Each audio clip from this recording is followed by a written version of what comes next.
ये जो तुम्हारा किरदार है, ये जो तुम्हारा किरदार है, गौर से देखना, कहीं किसी पर्दे पर कोई किरदार तो नहीं निभा रहा। नमस्कार, आत्माराम सनातन धर्म महाविद्यालय की इस खास पेशकश में आप सभी का हार्दिक स्वागत है। मैं हूँ अभ्युदय कुमार मिश्र और इस वक्त मेरे साथ मौजूद हैं इसी महाविद्यालय के पूर्व छात्र और भारतीय सिनेमा के नवोदित कलाकार श्री आमिर खान जी। आमिर जी की अब तक भोला, थाई मसाज और फ्रेडी जैसी फिल्मों में एक शानदार अदाकारी देखी जा सकती है। आपका हार्दिक स्वागत है सर। और चूंकि आप मेरे अग्रज भी हैं, तो मैं चाहूंगा कि आप अपने ही अंदाज में हमारे दर्शकों को अपना परिचय दें। सबसे पहले तो बहुत-बहुत शुक्रिया अभय उदय का कि हम इस मौके पर इनके साथ इंटरव्यू कर रहे हैं और बहुत अच्छा टाइम और समय है और बहुत अच्छा लग रहा है आपके साथ बैठना, बात करना। तो बस यही है। अ, एक कलाकार अपने आप में कई कहानियां लेकर चलता है और आज की इस खास बातचीत में हम इसी की ओर बढ़ेंगे। आमिर जी, आप आज जहां भी हैं, कहीं ना कहीं आपका एक बचपन रहा, एक शिक्षा दीक्षा की प्रक्रिया रही। मैं चाहूंगा कि आप हमें इसके बारे में कुछ बताएं। अ, एक्टिंग से मेरा कोई नाता नहीं था, दूर-दूर तक भी। मेरे बचपन से जब मैं गाँव में पढ़ता था, मेरा गाँव है अलीगढ़ और मथुरा के आस-पास, भैया गाँव है। तो बचपन से वहीं पढ़ाई की मैंने, वहीं से शुरुआत की और हम लोगों का पढ़ाई ऐसा हुआ है कि हम घर से स्लेट लेके जाते थे, बढ़िया से लिखते हैं उसका और बैठने के लिए घर से कट्टा लेके जाते थे बोरी बिछाने के लिए। वो दौर से हम लोग चले आ रहे हैं बचपन में। तो वहाँ था और वहाँ से मैंने 8वीं तक पढ़ाई की और उससे ज़्यादा मैं किसान था। तो मैंने पढ़ाई के साथ-साथ मैंने किसानी बहुत की है गाँव में। तो मेरे चाचा थे गाँव में, तो उनके घरवाले पहले आ गए थे दिल्ली 2000 में और मैं उनसे 3 2 साल या 3 साल बाद आया था। उस बीच मैंने किसानी बहुत की एक गाँव में। तो मेरा एक्टिंग से कोई लेना-देना नहीं किसी भी तरह से, ना मेरी फैमिली का भी नहीं। तो बचपन से मेरा कोई शौक नहीं था और पता ही नहीं था कि कहाँ जाना। मेरे स्कूल में एक टीचर ने हमसे पूछा था कि जब हम 7वीं में थे कि अ, बताइए कि आप क्या बनना चाहते हैं? मतलब कहाँ क्या देखना चाहते हैं? सपने क्या हैं? सबने बताया कि कोई इंजीनियर है, मैं इंजीनियर बनना चाहता हूँ, दिल्ली पुलिस में जाना चाहता हूँ, यूपी पुलिस में डॉक्टर बनना चाहता हूँ। तो मेरी बारी आई तो मुझसे पूछा गया तुम मेरे पास कोई जवाब नहीं था उसका, क्योंकि हमें पता ही नहीं कहाँ जाना है।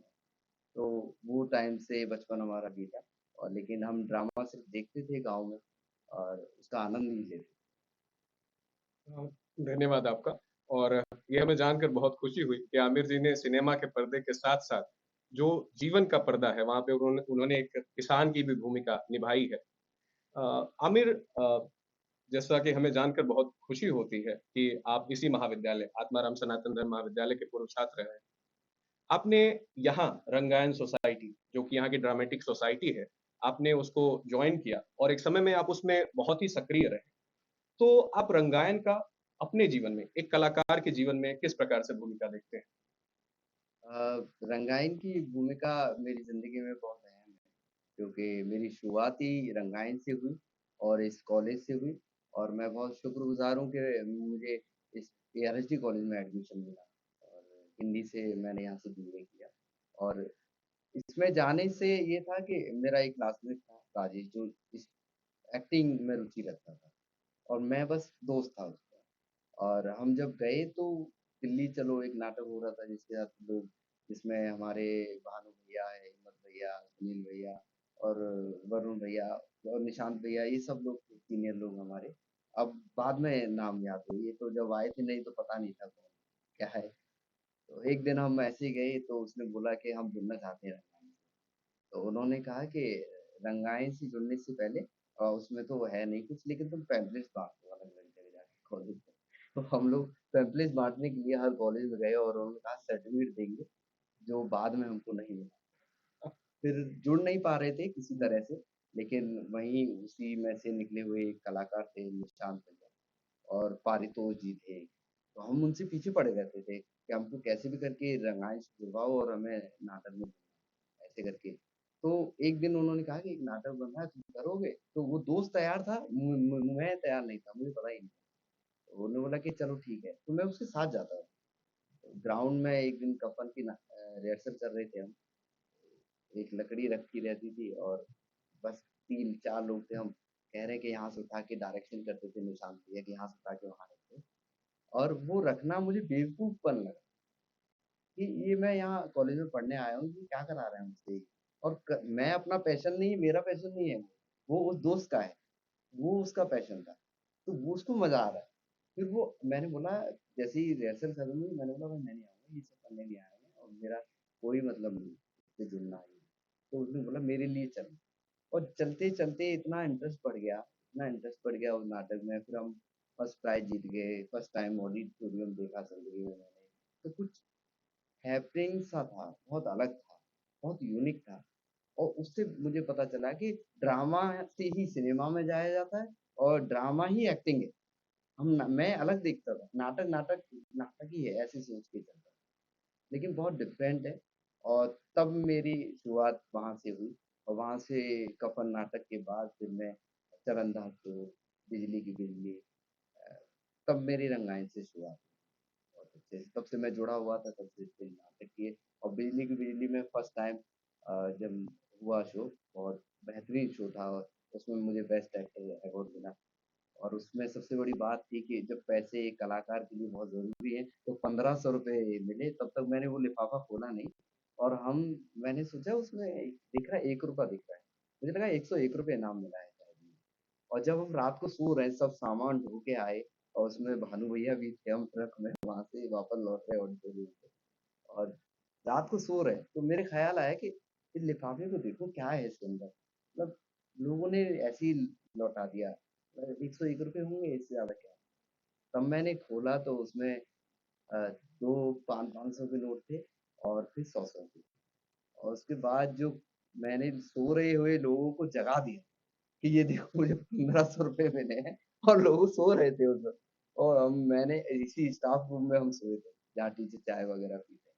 तो उनको जगा के मैंने दिखाया ये देखो मुझे ₹1500 मिले हैं और इतनी खुशी हुई, मुझे लगा कि कला से पैसा भी मिलता है ये तो अच्छा है। ये करना चाहिए, कुछ अच्छा हो रहा है। तो ये यहाँ ऐसे चल रहा अ, आमिर जी की बातों से ये तो ज़रूर हमें पता चल गया कि हम कॉलेज वाले जो लड़के होते हैं, इसमें भैया लोगों का बहुत योगदान होता है। तो आमिर हमारे दर्शक जानना चाहेंगे कि आपको वो सर्टिफ़िकेट आज तक मिला या नहीं मिला? है। जो पैम्पलेट्स के लिए मिलने वाला था? नहीं, उसके बाद इतने सर्टिफ़िकेट आए खुद ही, तो उसके बाद प्ले करते रहे हम अलग-अलग कॉलेजों में जाते रहे, फिर बहुत सारे हो गए थे तब तक तो कॉलेज में करते-करते। और वो एक स्टार्टिंग पॉइंट था जानने का कि तब शायद नए-नए जब आप आते हो तो अपने आप को जनवाना पड़ता है। अगर कि मैं हूँ, मैं एक कलाकार आया हूँ या एक आर्टिस्ट आया हूँ। तो वो जनवाने के लिए फर्स्ट से आपको शुरुआत ऐसे ही करनी पड़ेगी, आपको पैंतलिस मारने पड़ेंगे, इन सब पे ये करना पड़ेगा बिल्कुल, बिल्कुल, और ये ज़रूरी है। बिल्कुल। एक कलाकार उससे कुछ सीखता है, हर जगह जाके। तो अ, आमिर हम अपनी बातचीत को आगे बढ़ाते हैं और आप आत्माराम सनातन धर्म महाविद्यालय के बाद आप एनएसडी का रुख करते हैं। वहाँ की रेperटरी में भी आपको काम करने का मौका मिलता है। एनएसडी को आप किस प्रकार से देखते हैं? क्या उसका एक अलग योगदान हो सकता है कलाकारों के जीवन में? अ, एनएसडी का बहुत बड़ा योगदान है एक आर्टिस्ट के लिए, क्योंकि इससे पहले मैं जामिया में भी 1 साल का कोर्स करने गया, श्री राम सेंटर में भी मैंने पढ़ाई की। लेकिन ये ज़रूर है, एक अभिनेता के लिए ट्रेनिंग बहुत ज़रूरी है और कहीं न कहीं एसआरसी, जामिया ये मेरे कह सकते हैं पिलर जो कि मुझे बेसिक चीज़ों से चीज़ें समझ में आई, कनेक्ट किया, बेसिक चीज़ों से कनेक्ट किया मुझे और रंगायन से वो शुरुआत हुई कि बेसिक से और कैसे कनेक्ट करते हैं और ऊपर कैसे जाते हैं। तो यहाँ से एक पिलर था कि यहाँ से मैं डेवलप हुआ, यहाँ से मैंने चीज़ें सीखी, एक एनर्जी थी, एक दूसरे लोगों का जो सीनियर थे, उनकी एक बातचीत से, उनके समझाने से, उनके तरीके से, वो कहीं न कहीं लर्निंग थी और वही लर्निंग अब ट्रेनिंग के रूप में चली गई, कहीं न कहीं। और वो अलग-अलग तरीके से ट्रेनिंग मिलना शुरू हुआ और एसआरसी में और जामिया में बेसिक ऑफ एक्टिंग पे बहुत काम कराया जाता है कि एक्टर को कैसे अपने आप को प्रेज़ेंट करना चाहिए, कैसे अपने आप को लोगों के बीच में या दर्शकों के बीच में रखना चाहिए। उस तरह तो ट्रेनिंग वहाँ से मेरी शुरुआत हुई। वो करने के बाद फिर मैं बेसिकली मेरा जो माध्यम था, ये था कि मैं इससे रोज़ी-रोटी कैसे कमाऊँ? कि कर तो लूँ, लेकिन मैं रोज़ी-रोटी कैसे कमाऊँ? मैं हिंदी ऑनर्स से था और मैं ये सोचता था कि ना मेरी हिंदी ठीक है और ना मैं ऐसे हिंदी भाषी की तरह बोल पाता हूँ। हम लोग एक एक्टर की तरह बोलते हैं हिंदी को, जो आम लोगों की तरह यूज़ करते हैं। तो मेरा मोटिव ये था कि एडमिशन ना हो एसआरसी जामिया में और एसआरसी में क्योंकि ये था कि पैसे थे नहीं एडमिशन लेने के लिए और घर वालों को मैं तंग नहीं करना चाहता था कि कभी ज़िंदगी में उनसे लेकिन पता नहीं क्या हुआ वो ऑडिशन ना करते हुए भी उसमें हो गया और उन्होंने मुझसे सवाल किया कि पैसे दे पाओगे बेटे? तो मैंने भी 1 मिनट लिया और फिर मैं देखता था उन्हें मैंने बोला कर लेंगे सर कुछ कर लेंगे, हो जाएगा। तो उसके बाद मेरा एडमिशन हुआ जामिया में एडमिशन में फेल हो गया एग्ज़ाम में और कुदरती ऐसा रहा कि 2-3 क्वेश्चन पेपर गलत आ गए जो कुछ बच्चों ने फाइल कर दिए रिटर्न के ये क्वेश्चन पेपर गलत है और मैं बहुत खुश था। सही है पैसे बच गए, 60,000 रुपए जाते थे सीखने के लिए, मैं बच गया उस चीज़ से, नहीं हुआ एडमिशन। पता नहीं खुदा न खास्ता क्या हुआ कि किसी ने फाइल की रिपोर्ट और उन्होंने कहा कि इन लोगों का जो फेल हो गए, जो एडमिशन लेना चाहते हैं और मात्र 5 बच्चे कुछ पास हुए थे उसमें और सीटें खाली थी। उन्होंने कहा कि चलो इनको ऑडिशन के लिए बुलाओ और एडमिशन कर दो। मतलब किस्मत फिर ऐसी थी कि वापस खींचा और उन्होंने ऑडिशन लिया, ऑडिशन में उनको पसंद आया और फिर एडमिशन रहते रहे। तो वो जुड़ गया कहीं न कहीं और मेरा जर्नी अ, ये करते-करते फिर मैं एसआरसी रेपेटरी आया, वहाँ कुछ पैसे मिलना शुरू हुए तो अच्छा लगेगा। उसके बाद फिर मैं एनएसडी साई रेपेटरी आया जहाँ बहुत अच्छे अमाउंट थे, बहुत अच्छा पैसा मिलता था। और ज़िंदगी में पहली बार खुशी मिली मुझे, वो जब मैं मेट्रो पे था और मुझे बताया कि तुम्हारा सिलेक्शन हो गया टाइम एनएसडी में और मैं बहुत तेज़ चीखा और वहाँ आर्मी वाले खड़े हुए। कह रहे, "ए" एकदम भागे आए और मैं डर गया, मैं क्या हो गया? तो मुझसे पूछे, "क्या है? क्यों चिल्ला रहा है?" तो मैंने उन्हें बोला, "सर आज मेरा बहुत दुखी है।" कह रहे, "तो बाहर जाना तो यहाँ क्या कर रहा है?" तो मैं वहाँ से निकला, मैं बहुत खुश था। उसके बाद लगा कि एनएसडी मुझे देना चाहिए और मेरे गुरु दानिश इकबाल सर थे, वो मुझे हमेशा सपोर्ट करते आए और उन्होंने मुझे कहा कि तुम्हारा अभी अच्छा वक़्त है, तुम दो एनएसडी। फिर मैंने फर्स्ट टाइम 3 बार पहले दे चुका था, नहीं हुआ और चौथी बार में मैंने बहुत मेहनत करके वो दिया और पहले दिन ही वाइब्स आ गई कि मुझे लग रहा है कि एडमिशन हो जाए, तो वो उस टाइम हो गया और सही मायने में ये कहूँ तो मुझे थिएटर में या कोई स्टार बनना या मुझे बड़े लेवल पे जाना मेरा मोटिव नहीं था। मेरा मोटिव सिर्फ़ इतना ही था कि कैसे मैं रोज़ी-रोटी कमा पाऊँ और कैसे मैं वहाँ तक पहुँच जाऊँ जिससे अर्निंग हो जाए। तो मुझे ये समझ में आ गया था कि हिंदी ऑनर्स करने से हो जॉब मिलती है, जो बहुत पढ़ाकू होते हैं, जो मेहनत करते हैं, वो मेरे बस की नहीं थी। मुझे लगता है कि थिएटर ही मुझे कुछ देगा, तो इसमें रोज़ी-रोटी कैसे बनाऊँ? तो टाई होने के बाद तो फिर तय हो गया कि अब नौकरी लग सकती है और अच्छा पैसा कमा सकते हैं।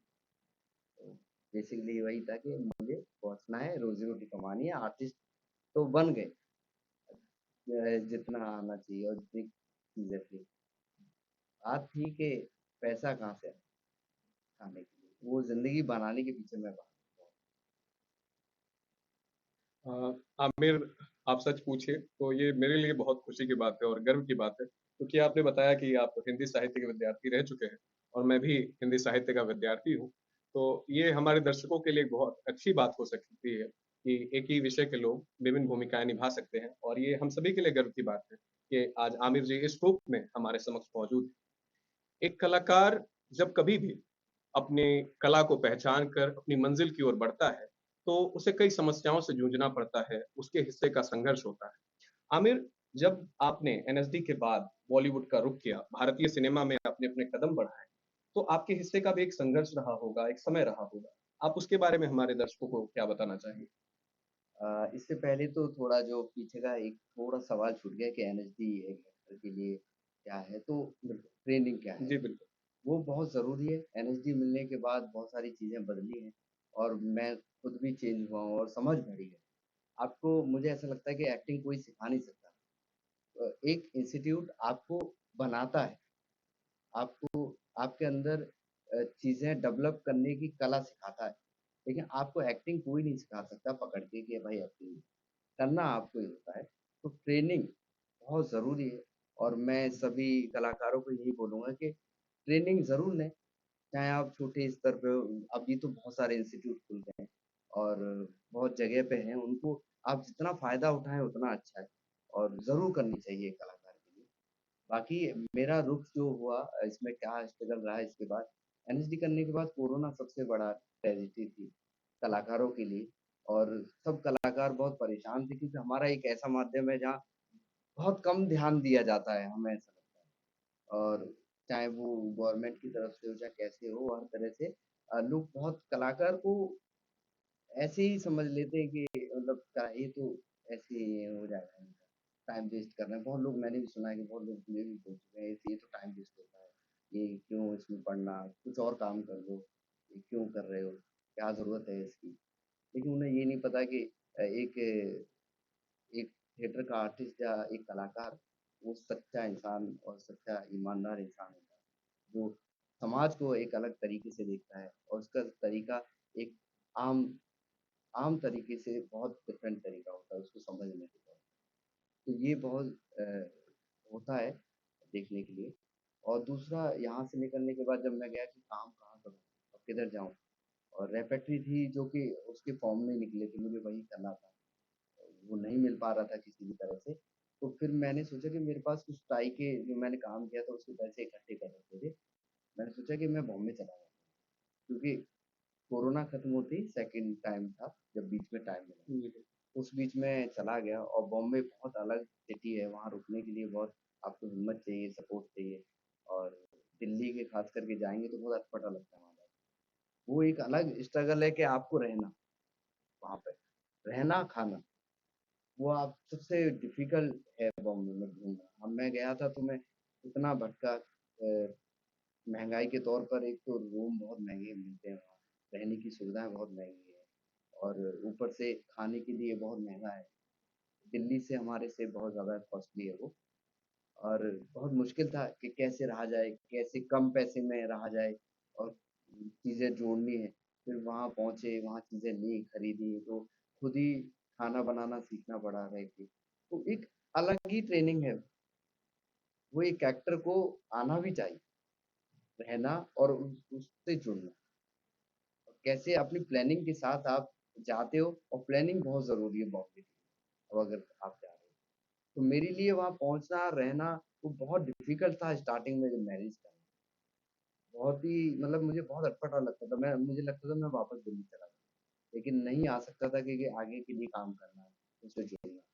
तो 20-25 दिन गुज़रने के बाद तो मुझे वहाँ परेशान हो गया था बहुत कि अब मुझे दिल्ली जाना चाहिए, कि यहाँ कुछ लग नहीं रहा।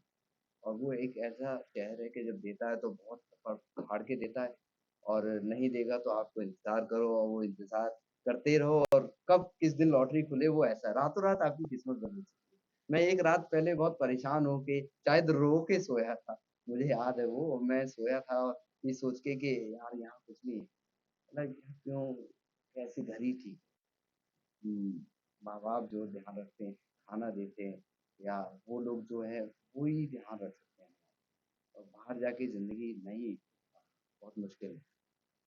वहाँ मैं रात को बहुत इमोशनल होके सोया, मुझे याद है और जब सोया तो अगले दिन मुझे कॉल आया और सीधा और मुझे फ़ोन करके कहा कि हामिद कि तुम सीधा वहाँ इम्तियाज़ सर के वहाँ चले जाओ।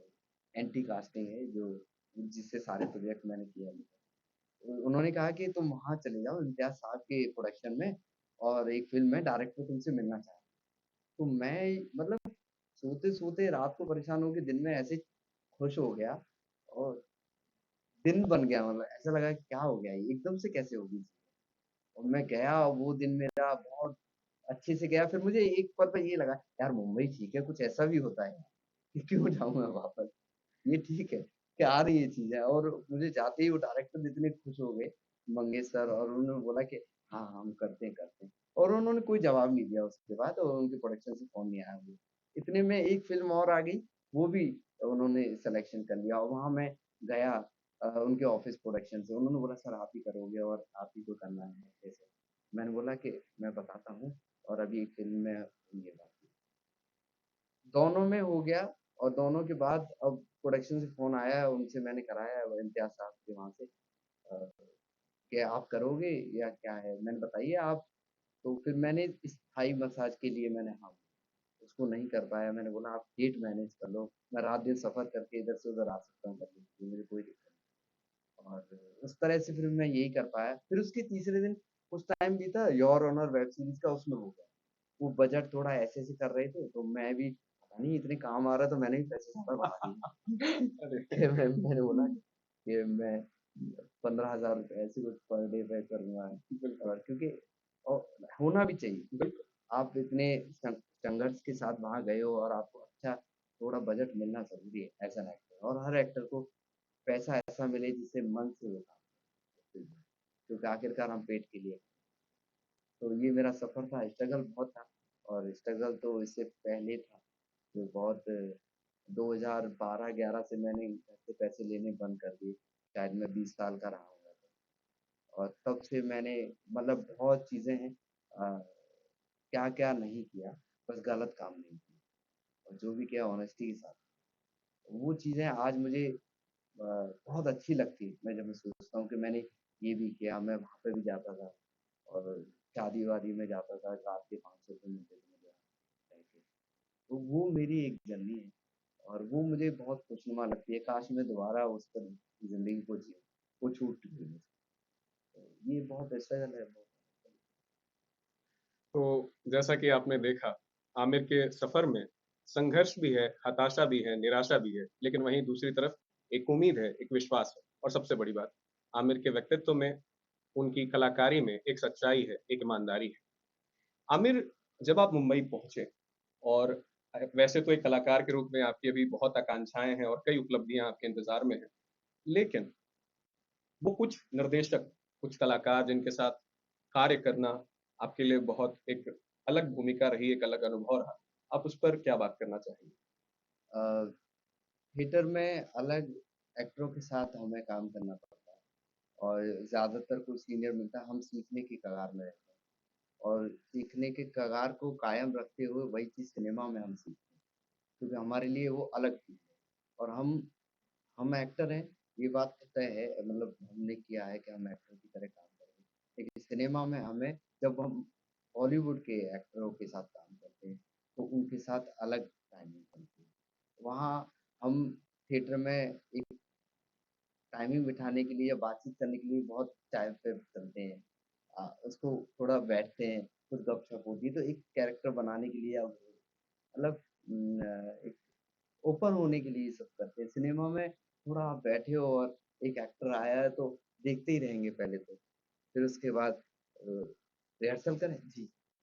ऐसा एक सिचुएशन बनती है कि आप बहुत जल्दी नहीं उनसे कुछ कह सकते और थोड़ा डर रहता है। क्योंकि वो एक ओहदा होता है वहाँ के उनके स्टार का वो आते हैं और ये मैं उसके गजराज सर की और देवेंद्र की बात करता हूँ, वो बहुत अच्छे एक्टर हैं। उनके साथ काम करने को मौका मिला है मुझे, तो मैं बहुत सोचता था कि नहीं और मज़ाक करना भी बहुत भारी पड़ जाता है कि करें कि नहीं करें, तो ऐसे ही ठीक है। लेकिन वो लोग बहुत अच्छे हैं और बहुत अच्छे से सपोर्ट करते हैं। कोई चीज़ हो रही है तो उसमें सपोर्ट करते हैं। लेकिन थिएटर का एक अलग मज़ा है और उसका एक अलग वो वहाँ पे दिखता है वो चीज़। लेकिन जब बड़े एक्टर जुड़ जाते हैं ना आपके साथ, आपसे एक अलग कनेक्शन बन जाता है, तो वो लोग साथ में बिठाते भी हैं और उनसे बातचीत भी होती है, खाना-वाना भी खाते वो कुछ निर्देशक जिनका आप नाम लेना चाहें, जिनके साथ आपने कार्य किया? मंगेश सर हैं, थाई मसाज जिसमें मैंने काम किया। हुँ, हुँ। बहुत ही अच्छे डायरेक्टर हैं, हार्ड वर्कर थे और उन्होंने मुझे मौका दिया और उन्होंने लास्ट टाइम जब मैं आ रहा था तो मुझे कहा भी कि तू टेंशन मत ले, हम अगली पिक्चर में भी साथ काम करेंगे। उन्होंने बहुत अच्छा किया। तो वो बहुत अच्छे डायरेक्टर हैं। शशांक जी, मैं 2 दिन शूट पे था कार्तिक आर्यन जी का। वो लोग बहुत खुश हो गए और मुझे ये बोला उन्होंने कि सर आप बॉम्बे छोड़ के मत जाना। तो मैं जब बॉम्बे से दिल्ली आ ही रहा था, मैंने बोला कि मुझे जाना है, कार्तिक सर भी रोज़ आते थे, तो मुझे जाना है और वापस कि क्यों जा रहा है? कार्तिक आर्यन ने मुझे पूछा कि क्यों जा रहा है? मेरे सर पे ज़िम्मेदारी है और मेरी अब जॉब लगी है। तो उन्होंने यही बात बोला कि बहुत दिन ज़्यादा टिकना मत दिल्ली में और तुम वापस बॉम्बे आओ और ये तुम्हें ये शहर या ये काम तुम्हें देगा। और सेट पे इतना काम इतना अच्छा हुआ कि सब लोग ये कह रहे कि ये लड़का वाक़ई और कार्तिक आर्यन जी ने भी मुझे बहुत सपोर्ट किया। बहुत अच्छे इंसान हैं वो भी। सभी एक्टर जिनसे मैं मिला हूँ अभी तक सबसे बेहतरीन अनुभव रहा है और उन्होंने भी मेरा नंबर लिया बाकायदा शशांक जी ने। हो सकता है मैं वेट कर रहा हूँ वो कब जल्दी से फ़िल्म बनाएँ बिल्कुल, तो बिल्कुल। याद करेंगे। और इसके बाद फिर मैं फुकरे भी मैंने उसमें किया तो वो डायरेक्टर साहब बहुत अच्छे हैं और उनके साथ भी बहुत अच्छा अनुभव था। फिर बाकी भूला फ़िल्म का तो अजय सर तो भाई क्या ही फ़िल्म उनके लिए वो तो अमेज़िंग मतलब बिल्कुल। अलग ही बात है। अ, आमिर, ये मुझे लगता है मेरे साथ-साथ आपके लिए भी एक गर्व का विषय है। हमारे इसी महाविद्यालय के और उसी रंगायन से जुड़े हुए एक और अ, मैं कहूँगा भारतीय सिनेमा के जगमगाते सितारों में से वो एक हैं, अ, जो कि एक बेहतरीन अभिनेता हैं, श्री राजकुमार राव जी, जी। जी। तो आप उनके बारे में क्या सोचते हैं? आप किस प्रकार से उनका ज़िक्र करते हैं? राजकुमार सर जो हैं वो यहाँ से गए हमें बाद में पता चला कि ये यहाँ से भी हैं और उनके बारे में सुना है और जाना भी है और पढ़ा भी है। वो बहुत मेहनती और बहुत जुझारू एक्टर थे यहाँ से रंगायन से जाने के बाद भी और रंगायन में भी और उन्होंने वो तपस्या की है, वो मेहनत की है और उनके काम में वो दिखाई देता है। और मैं खुद भी एज़ एन एक्टर उनका फैन रहा हो सकता और जब भी मौका मिलता है उनकी हर पिक्चर देखता हूँ मैं कैसी भी। तो वो हमारे सीनियर हैं और सीनियर होने के नाते हमें प्राउड फ़ील होता है और उसी कदम चाल पे हम भी चल रहे हैं उनके पीछे कि एक दिन जल्दी से उनके साथ काम करने को मौका मिले और जल्दी से मैं उनसे मिलूँ। उन्हें बताऊँ कि मैं आपका जूनियर हूँ रंगाएँ। तो वो दिन ढूँढ रहा हूँ और जल्दी मिलेगा और वो बहुत अच्छा काम कर रहे हैं और हमारे कॉलेज के लिए और हम जैसे कलाकारों के लिए जो निम्न स्तरीय या निम्न वर्ग से जो आ रहे हैं और थिएटर से जो आ रहे हैं, जो बहुत अ, छोटे घरों से होते हैं और ऐसे घर से वो भी उसी निकले हुए कलाकार हैं और वो हमारे लिए बहुत महान मतलब व्यक्तित्व है। हर एक्टर के लिए कि उनकी तरह बने और उनकी तरह कामयाब बने। तो राव सर तो ग्रेट। हमारी तो शुभकामनाएँ हैं आपके प्रति और अ, मैं समझता हूँ कि आप दोनों ही, आप और राजकुमार राव, आप दोनों ही हमारे लिए एक प्रेरणा के स्रोत हैं। अभी आप सभी ने देखा होगा कुछ दिनों पहले ही एक बड़ी फ़िल्म आई भोला। आमिर, इस फ़िल्म में आपकी हिस्सेदारी रही, भागीदारी रही, आपने एक भूमिका निभाई करछी, जिसकी दर्शकों ने काफ़ी बड़े स्तर पर प्रशंसा की और क्योंकि बहुत ईमानदारी और सच्चाई के साथ उस भूमिका को आमिर ने निभाया था।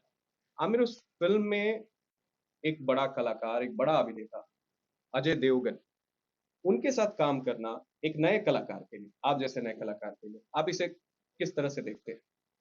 अ, सबसे पहले तो ये मेरे लिए बहुत बड़ी बात है कि इतना बड़ा कैरेक्टर और वो भी अजय सर और तब्बू मैम के साथ करना। ये मतलब मैं बहुत शुक्रिया अदा करूँगा सर का अजय सर का और एंटी कास्टिंग करके मुझे मौका दिया और मुझ पे विश्वास किया कि इतना बड़ा कैरेक्टर इस लड़की को दिया जाए। और जब मुझे करने का मौका मिला तो अ, मैं ये कहूँगा कि अजय सर बहुत डेडिकेशन पर्सन है और अपने काम से प्यार है उनको। जैसे कहते हैं ना हर कलाकार को अपने एक्टिंग से प्यार होता है, अपने काम से प्यार होता है। उनका मतलब क्रेज़ है सिनेमा और वो इतनी मेहनत के साथ करते हैं और उनको सेट पे कलाकारों से पहले जाना और वहाँ बैठे देखता मैं सिर्फ़ नोटिस ही करता था उन्हें और हर वक़्त काम के लिए बारे में ही सोचना, कुछ एक्स्ट्रा नहीं। सेट पे आना तो वो वाइब्स क्रिएट होती है कि एक एक्टर की तो है ही, एक डायरेक्टर की वाइब्स क्रिएट होती है और वो अनुभूति मैंने की है बाकायदा कि सर इतना बेहतरीन डायरेक्शन करते थे और इतना बेहतरीन उन्होंने किया है, आपने बोला पिक्चर देखना, बहुत अच्छा डायरेक्शन है सर का और उन्होंने बखूबी पूरी जी-जान लगा दी, बहुत मेहनत की सर ने इसमें और सभी कलाकारों ने और सभी वहाँ के क्रू थे जो वहाँ पे डायरेक्टर, असिस्टेंट डायरेक्टर और वहाँ के मेकअप मैन, वहाँ के कॉस्ट्यूम डिज़ाइनर, लाइटिंग, टेक्निकल और बाहर से आए हुए फाइट मास्टर, बहुत अलग लेवल पे काम था। और सर का ऑरा इतना तगड़ा है सेट पे आने के लिए कि सिर्फ़ काम की बातें ही होती हैं और ज़्यादा वो नहीं है। और जो मुझे पर्सनली एज़ एन एक्टर जो मुझे माहौल चाहिए, जिस तरह का जिस तरह में मैं काम करना चाहता हूँ या मुझे जैसे करने की आदत है, वो मुझे अजय सर के सेट पे या अजय सर की फ़िल्म भूला में करने का मौका मिला, कि मैं पूरे फ़ोकस के साथ काम कर पाया, उसमें जुड़ पाया। और वो पहले दिन ही जब मैं गया था उनके घर तो बैठा था, तो ऐसा है तो हम फैन ही उनके। और आते ही उन्होंने मुझे बोला बैठने के लिए, बोला बैठ बैठ, हाँ चल चल डायलॉग बोल कैसे बोलेगा। तो मैंने बोल रहा हूँ ना तो मैं सोच रहा हूँ कि क्या है कि मतलब सर के साथ बातचीत हो रही है और बोलते बोलते पहला ठीक चला गया, दूसरा बोल रहा है ऐसे बोलो। मैंने बोला तो मेरे कम्बल लग गए एक, तो मेरे मन में चला यार ये क्या हो गया। तो सर ने मुझे बोला कि आराम से कोई बात नहीं, 5 बार करेंगे और बहुत रिलैक्स कर देते हैं। एक डायरेक्टर की यही खूबी है कि सामने वाले को इतना रिलैक्स कर दो कि नहीं तुम एक्टर हो और मैं डायरेक्टर हूँ। तो वो फीलिंग मुझे तब मिली सर से कि सर ने मुझे इतना बोल दिया, मेरे लिए यही काफ़ी है।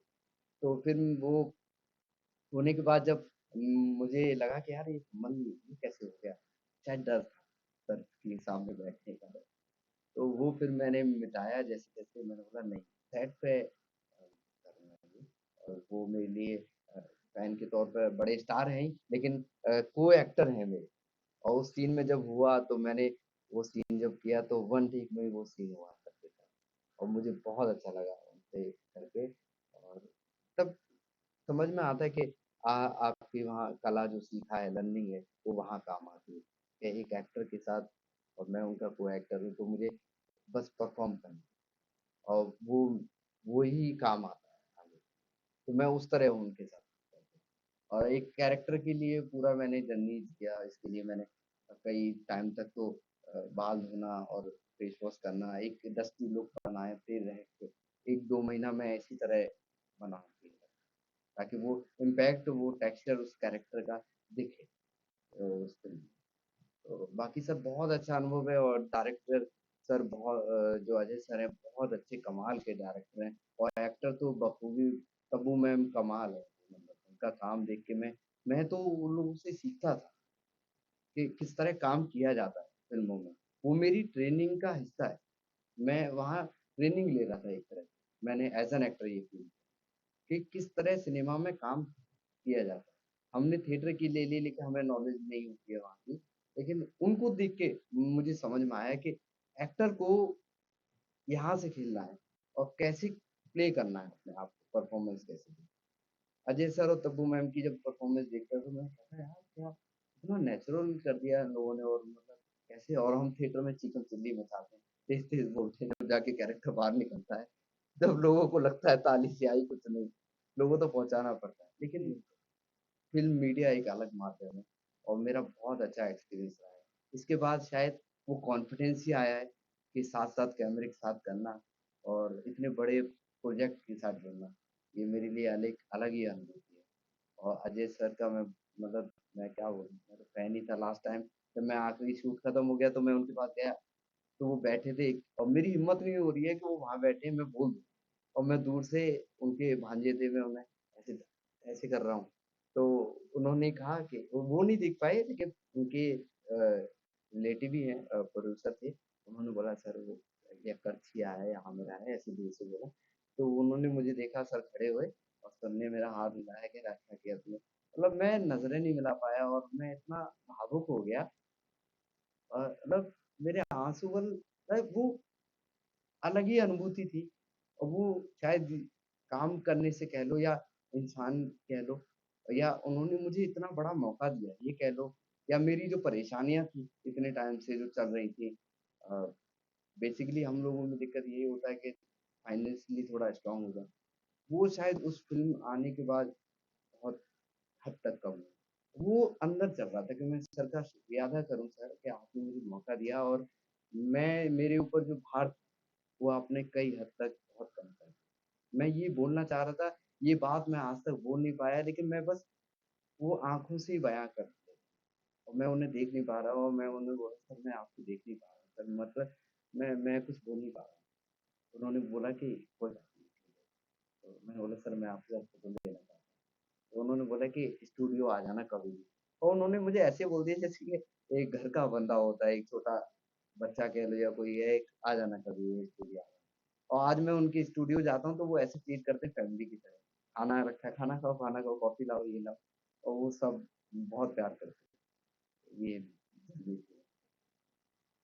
अ, मैं देख सकता हूँ कि इस ज़िक्र में आमिर कहीं न कहीं बहुत भावनात्मक हो रहे हैं और क्योंकि ये अपने बीते हुए कल को और जो एक सफ़र है, उसको ये बहुत करीब से देख पा रहे हैं। आमिर, हम आपकी भावनाएँ समझ सकते हैं और मैं कहना चाहूँगा कि मैं और मेरे सारे दोस्तों ने भी भोला फ़िल्म हम एक साथ जाकर हमने देखा और ये काफ़ी अलग तरह की फ़िल्म है और बाकी कलाकारों के साथ-साथ आप आमिर को उस फ़िल्म में करछी की भूमिका में देख सकते हैं और एक अलग तरह का किरदार है, जो आपको अपनी कुर्सियों पर बैठने पर ही मजबूर किए रहेगा। आमिर, हम भोला के बाद जब हम फुकरे 3 की बात करते हैं, जो कि आपकी आने वाली फ़िल्म है, आप इसके बारे में हमारे दर्शकों को क्या बताना चाहेंगे? फुकरे की एक अलग ऑडियंस है और मैं जब कॉलेज में था उस टाइम ये आई थी और स्कूल टाइम के बीच में या कॉलेज का फर्स्ट ईयर था और उस पिक्चर के हम सब दिल्ली में दिल्ली वासी उसके ऊपर बनी हुई थी, बहुत फैन हो गए सब लोग और मैं भी गया कई बार देखने और उसकी हर चीज़ कॉमेडी और पिक्चर की बहुत पसंद है सब लोगों को। तो मैं भी सोचता था कि इस पिक्चर में मैं मुझे होना चाहिए क्योंकि अपने टाइप की पिक्चर थी। अपने जैसे कलाकार हैं उसमें, तो उससे जुड़ने के लिए कभी सोचा नहीं था। सबसे बड़ी बात तो यही सोचा नहीं था कि मीडिया में जाऊँगा कि नहीं और पहुँच पाऊँगा कि नहीं। लेकिन वो फुकरे फ़िल्म आई मेरे पास और 2 दिन का था और उन्होंने ऑडिशन दिया, उन्होंने बोला कि 7-8 दिन का आपका शूट रहेगा। मैं रेपेटी में था, मैंने मना कर दिया कि मैं नहीं कर पाऊँगा और इधर भोला भी आ गई, मेरे दोनों जगह लॉक हो गया और मैं उन्हें मना कर रहा हूँ कि मैं नहीं कर पाऊँगा। फिर उन्होंने कहा कि नहीं, नहीं आप हो गए हो प्लीज़ कर लीजिए। तो मैंने बोला ठीक है, तो मैंने बजट बोल दिया थोड़ा, मैंने ज़्यादा बोल दिया जितना दे रहे थे उससे ज़्यादा। तो उन्होंने बोला नहीं दे पाएँगे, मैंने कहा कोई बात नहीं फिर नहीं कर पाऊँगा। क्योंकि मेरे पास जॉब थी, मैं रिस्क नहीं लेना चाह रहा था। और कुछ टाइम बाद फिर जो तरंग कास्टिंग जो मेन बंदा है उनका फ़ोन आया कि आ आमिर ये वाली कर लो कैसे भी करके मेरे कहने पे अगला प्रोजेक्ट दिलवा दूँगा, ये कर दूँगा। मैंने कहा मुझे कोई लालच नहीं है अगले प्रोजेक्ट की, मेरे लिए नहीं है और बजट थोड़ा ऐसा है ये वो। तो उसके बाद मैंने एज़ एन आर्टिस्ट ये सोचा कि नहीं काम काम है, पैसे कभी-कभार नहीं देखने चाहिए। कभी-कभार काम की शिद्दत को देखना चाहिए, जो आ रहा है उसके जाने मत दो। कभी-कभार शायद एक डायलॉग भी आपको फ़ेमस कर सकता है, हो सकता है वो फुकरे 3 हो या हो सकता है अब भोला हो। तो कहाँ मौका मिल जाए आपको पता नहीं। और जब मैं सेट पे गया तो डायरेक्टर साहब ने पर्सनली मुझे बुलाया वहाँ और आमिर को देखो ऐसे करके। मैं वहाँ गया और उन्होंने बोला कि आमिर बहुत अच्छा है, बहुत अच्छा है। अभी लास्ट बीच में रुक गई पिक्चर, पैकअप भी हो गया। फिर मैं ये सोचूँ कि मेरा शूट रह गया था आगे का, वो हुआ नहीं यार, मैं हिस्सा था फुकरे 3 का, अब पता नहीं हुआ कि नहीं। अभी जस्ट 1.5 महीने पहले कॉल आया कि सर आपका एक शूट रह गया है, वो आपको कंप्लीट करना है। पैच वर्क है वो ये। तो फिर मैं वापस इतना खुश हुआ मैं कि यार ये पिक्चर चाहे मुझे थोड़ा देखेंगे लोग, एक क्लाइमेक्स में शायद वो सीन है, पता नहीं कहाँ है। जितना भी देखेंगे लेकिन वो इम्पैक्टफुल है वो सीन। और मुझे लगता है कि मैं इसका हिस्सा बना हूँ ये मुझे बहुत अच्छा लगा इस पिक्चर का। शायद फुकरे 4 में वो डायरेक्टर साहब समझेंगे तो कुछ और अलग देंगे, उसका और वेट करूँगा मैं। तो बस आगे की पिक्चर देखते हैं फुकरे और लोगों को बहुत पसंद है। फिलहाल तो अभी ढोला देखिए और बहुत अच्छी पिक्चर है, बहुत अच्छा कैरेक्टर है और सब लोगों ने बेहतरीन काम किया है। दीपक सर, विनीत सर और अजय सर, तब्बू मैम और संजय मिश्रा सर, बहुत सारे कलाकार हैं, बहुत बेहतरीन उम्दा कलाकारी है, बहुत अच्छा डायरेक्शन है। तो भोला फ़िल्म देखिए अभी लगी हुई है और जाना चाहिए सब। बिल्कुल, बिल्कुल जाना चाहिए और आमिर हमारी ओर से तो आपके लिए भर-भर कर शुभकामनाएँ हैं और आपका तो पता नहीं लेकिन मैं तो फुकरे 3 देखने इस बार ज़रूर जा रहा हूँ। आमिर मेरा जो अगला सवाल होगा इस बातचीत में कि आपने एक समय में सोसाइटी जॉइन की, आपने थिएटर में काम किया और आज आप फ़िल्मी जगत में हैं, बॉलीवुड में हैं। आप रंगमंच पर काम करना और भारतीय सिनेमा में अदाकारी करना, अभिनय निभाना, आप इन दोनों में क्या अंतर देखते हैं, रंगमंच और सिनेमा में? रंगमंच ये है कि शुरुआती दौर में हर कलाकार को रंगमंच करना चाहिए। रंगमंच से बेसिक चीज़ें और बहुत बारीकी से अभिनय सीखने का मौका मिलता है। सिनेमा एक तेज़ माध्यम है, बहुत तेज़ माध्यम है जिसके उसको पकड़ना वो तभी पकड़ में आ सकती है जब आप बेसिक भूल जाएँ और वो बेसिक है थिएटर में। तो शुरुआती दौर में जब मैंने रंगमंच में शुरुआत की तो मैं भी बहुत बेसिक से था। बैक स्टेज किया, बैक स्टेज से फिर एक स्टेप और ऊपर आया, फिर कैरेक्टर मिलना शुरू हुआ। कैरेक्टर मिलने के बाद अब वहाँ कॉस्ट्यूम भी कर रहे हैं, प्रॉपर्टी भी कर रहे हैं, सेट भी कर रहे हैं और फिर उसके बाद कलर भी पोत रहे हैं। ये सब ट्रेनिंग का हिस्सा है, एक कलाकार के लिए। वो सेट डिज़ाइन करना, बनाना उसको और वो सब बारीकियाँ फिर कैरेक्टर में आना, फिर कैरेक्टर को बनाना, वो एक जर्नी है बहुत प्यारी। और उस बारीकियों से कलाकार पकता है। फिर ऊपर से आपने ट्रेनिंग ले ली थिएटर की, इस चीज़ की, तो वहाँ आपको समझ में आएगा कि वो एक्टर के साथ कैसे डील करते हैं और अपने कैरेक्टर को कैसे डेवलप करते हैं या कैसे सेट में प्रेज़ेंस होनी चाहिए, कैसी एनर्जी होनी चाहिए कैसे कनेक्ट करना चाहिए ऑडियंस और कैसे को-एक्टर कनेक्ट होना चाहिए। ये सब बारीकियाँ हैं छोटी-छोटी जो थिएटर में बहुत अच्छे से सिखाया जाता है क्योंकि लंबा प्रोसेस होता है, 1 महीने का प्रोसेस होता है, जिसमें हम लोग सिर्फ़ एक्टिंग के ही बारे में बात करते हैं, एक्टिंग से ही चीज़ें सीखते हैं बिल्कुल। और उनकी बारीकियों पे बात करते हैं। सिनेमा एक ऐसा माध्यम है जहाँ आपको डायरेक्ट बुलाया जाएगा, कभी-कभार कोई वर्कशॉप कराते हैं, जैसे अजय सर ने इसमें वर्कशॉप कुछ नहीं है, डायरेक्ट काम है। यहाँ मेरी ट्रेनिंग, यहाँ मेरा हौसला, यहाँ मेरा जितना एक्सपीरियंस है अब तक का, वो काम आया है। जितना मेरी लर्निंग है, जितना मेरे पड़ाव है, जितना स्ट्रगल है, वो सब काम कहीं न कहीं आपको इस माध्यम में काम आता है। जब आप मीडिया में करते हो। वहाँ कम समय में आपको छक्का मारना होता है। थिएटर में धीरे-धीरे जाके एकदम से ऑडियंस के सामने छक्का मारना होता है। तो दोनों में फ़र्क है और दोनों की अलग क्वालिटी है।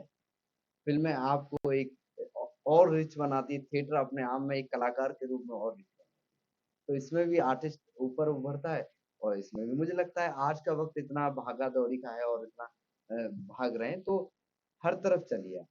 आप थिएटर में भी चलिए, आप सिनेमा में भी चलिए, क्योंकि ये दोनों माध्यम हैं और कलाकार के लिए दोनों माध्यम या और कोई भी माध्यम इससे जुड़ रहा है कलाकार, हर किसी में जाना चाहिए।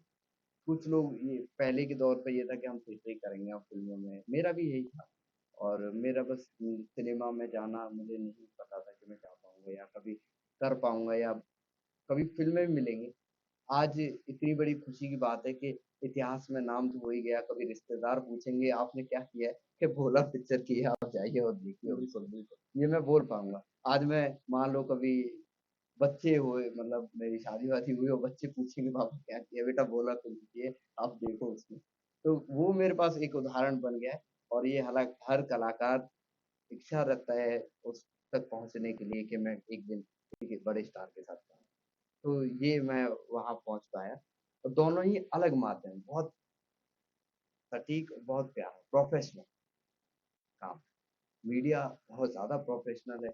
थिएटर धीरे-धीरे सीखेंगे और जब प्रोफ़ेशनल बन जाएँगे तो ये भी प्रोफ़ेशनल बन तो इसमें ज़्यादा गुंजाइश रहती है कैरेक्टर बनाने, काम करने के लिए और बारीकियाँ करने के लिए। स्टार्टिंग में बता रहा हूँ, आके ट्रेनिंग करने के बाद तो प्रोफ़ेशनल हो ही जाता है। इसमें आपको प्रोफ़ेशनली ही काम करना है। बेसिक में आप जाओगे तो कहीं गिरोगे, कहीं इधर भटकोगे, लेकिन वो चीज़ नहीं आ पाएगी जो कलाकार की मजबूती है और वो मजबूती थिएटर से शुरुआत ही अच्छे-अच्छे कलाकार हैं, नवाज़ुद्दीन सर, इरफ़ान सर आशीष विद्यार्थी सर और अपने क्या नाम है, ये पंकज त्रिपाठी सर, राजपाल सर, ये सब सब ट्रेनिंग किए हैं। आज इनका कमाल, अब कला देखो लोग तारीफ़ करते हैं। तो वही थिएटर से गए तो मुझे लगता है थिएटर एक ऐसा माध्यम है, ये करने के बाद ज़रूर सिनेमा में जाना चाहिए और दोनों को साथ-साथ लेके चलें। थिएटर भी मत भूलो और सिनेमा मत भूलो, सब कनेक्टेड है और एक आर्टिस्ट के लिए कनेक्टेड चीज़ है और जगह अपनी कला का बखान ज़रूर करना चाहिए। हाँ, बिल्कुल सही कहा आमिर ने और हमने अब तक सुना था कि व्यक्ति नहीं उसका अनुभव बोलता है। आज आमिर का काम भी बोल रहा है, उनके अनुभव के साथ-साथ। आमिर, इस बातचीत का ये अंतिम सवाल, जो इस महाविद्यालय आत्माराम सनातन धर्म महाविद्यालय की ड्रामेटिक सोसाइटी रंगायन है, इसमें आप जैसे कितने ही कलाकार हैं, जो अभी अपने शुरुआती दौर में एक सपना बुन रहे हैं अपने लिए, अपनी कला को मांझ रहे हैं। आप उन्हें क्या संदेश देना चाहेंगे? मेरा उनके लिए संदेश यही है कि वो इस कॉलेज में तो सीख ही रहे हैं और ये आपका मजबूत बीम है, ये एक पिलर है, आप तैयार कर रहे हैं।